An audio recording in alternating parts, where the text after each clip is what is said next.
ایوب علیہ السلام کی بیوی کو دیکھو، اب انہوں نے حضرت ایوب کا ساتھ بولو نہیں چھوڑا.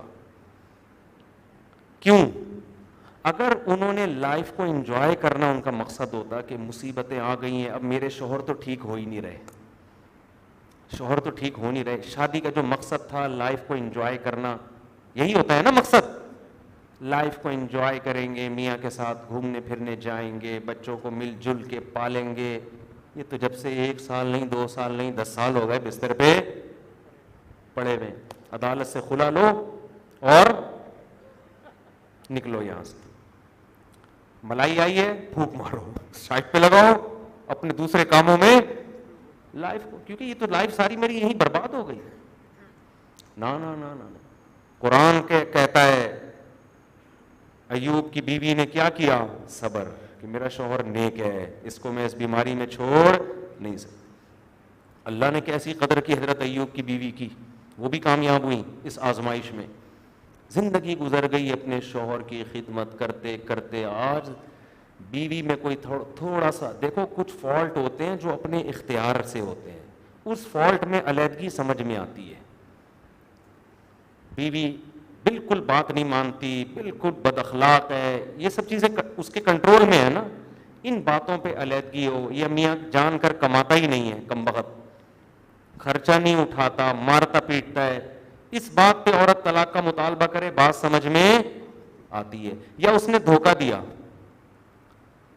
اس میں کوئی جسمانی عیب تھا، اس نے چھپایا اور شادی کر لی، بعد میں پتہ چلا یہ عیب ہے، سمجھ میں آتا بھائی دھوکے باز آدمی سے علیحدگی بولو نا اختیار کی جائے. دھوکہ کیوں دیا؟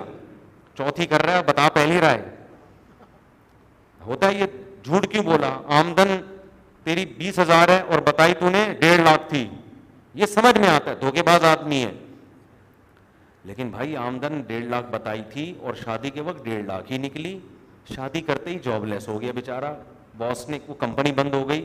اب یہ اس کا قصور ہے؟ کیا ہو گیا؟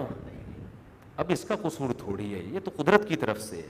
اب یہاں غیرت مند عورت ساتھ دے گی، کوئی بات نہیں. شریک حیات کی تو ڈیفینیشن یہی ہے کہ خوشی اور غم دونوں میں ہم آپ کے ساتھ ہیں. کوئی بات نہیں، ہم بھی پاپے چائے میں ڈبو کے کھائیں گے آپ کے ساتھ. ڈبو کے کھانے کا اپنا ہی مزہ. اس دن جب آپ رشتہ لینے آئے تھے اس وقت آپ نے ڈبو کے نہیں کھایا تھا، اس خوف سے کہ انکار نہ ہو جائے. اب میں بھی بسکٹ ڈبو کے کھاؤں گی اور آپ بھی غم میں شریک ہیں. ہاں ایسا نہ ہو کہ باہر وہ پراٹھے پھوڑ رہا ہو اور بیوی کو پاپے کھلاؤ، یہ 2 نمبر آدمی ہے. وہ بھی کہہ رہا ہے بیگم میری جیب میں پیسے نہیں ہیں، میں بھی یہی کھا رہا ہوں تمہارے ساتھ. بھائی وہ بھی تو اسی طرح کوئی جسمانی عیب پیدا ہو گیا شادی کے بعد، یہ عورت میں پیدا ہو گیا. پہلے صحیح تھی، شادی ہوئی بھائی لکوا ہو گیا، خدا نخواستہ فالج ہو گیا. غیرت مند آدمی نہیں چھوڑے. ہم نے ایسے غیرت مند دیکھے ہیں، اپنے بڑوں میں دیکھے ہیں. آج کل ایسے غیرت مند مارکیٹ میں کیا ہو رہے ہیں؟ شارٹ. کیوں؟ دنیا کو مقصد بنا لیا ہے نا، لائف کو انجوائے کرنا ہے. تو یہ بیوی جس کو فالج ہوگی، اب لائف کہاں انجوائے کرے گا آدمی یار. لیکن پہلے لوگ کہتے تھے اللہ ہے پہلے. میں نے ایک صاحب ہمارے محلے میں انتقال ہو گیا، بوڑھے ہو گئے تھے بہت، 90 سال ان کی عمر، اللہ مغفرت فرمائے. میں بچپن سے دیکھتا تھا، اپنی بیوی کے علاج میں ہی لگے ہوئے تھے. ان کی بیوی بیڈ پہ پڑی ہوئی تھی، میرا خیال ہے ان کی 30-35 سال بیوی کے علاج میں لگ گئے. کبھی ہم نے ان کی پیشانی پہ بل نہیں دیکھے. یار میں تنگ آ گیا ہوں اس کم بخت کا علاج کر کر کے، مصیبت عذاب، مرتی بھی نہیں ہے. نا نا نا نا نا. ہمیشہ ہم نے ان کو صف اول میں دیکھا نماز میں، داڑھی ماشاءاللہ، اور آ رہے ہیں نماز کے بعد جا رہے ہیں گھر، جو بھی ہو سک رہا ہے. کبھی کہیں سے جو ایک انسان پریشانی میں علاج کرواتا ہے، کبھی دم درود بھی کرتے رہتے تھے بیٹھ کے، پلیٹیں ولیٹیں پڑ پڑا کے، جو بیچارے ایک آدمی کر سکتا ہے. پہلے لوگوں میں وفا تھی. کیوں؟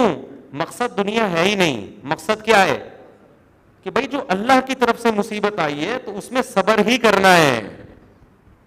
اس میں دیکھو غیرت بھی، اگر وہ چھوڑ دیتے، ایسے لوگ کیا کریں یار یہ فالج ہو گیا چھوڑو اس کو طلاق دو. اب وہ بیچاری فالج زدہ گھر میں کون رکھے گا؟ باپ تو بوڑھا ہو کے مر جاتا ہے نا، کہاں جائے گی وہ؟ تو آپ بتاؤ ان لوگوں کا ضمیر ساری زندگی ملامت کرتا ہے کہ نہیں کرتا؟ تمہاری بیٹی کے ساتھ بھی تو ایسا ہو سکتا ہے، تمہاری بہن کے ساتھ بھی تو ہو سکتا ہے. ایک دفعہ جب ضمیر کا سودا کر لو تو اس کا نقصان پتہ ہے کیا ہوتا ہے؟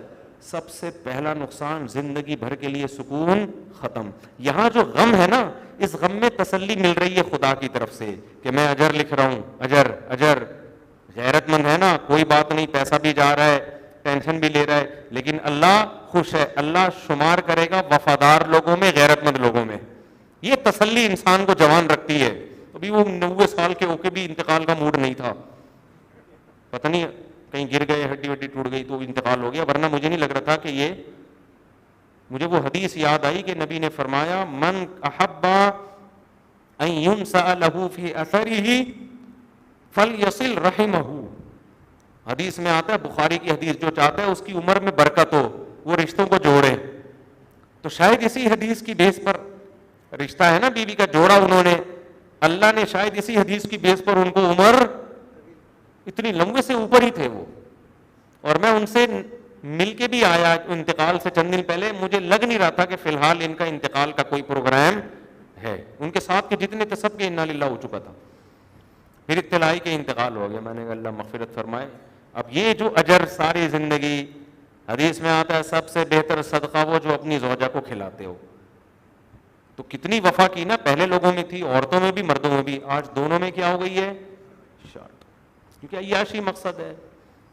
تو دھوکہ ہو تو پھر تو ایک الگ بات ہے.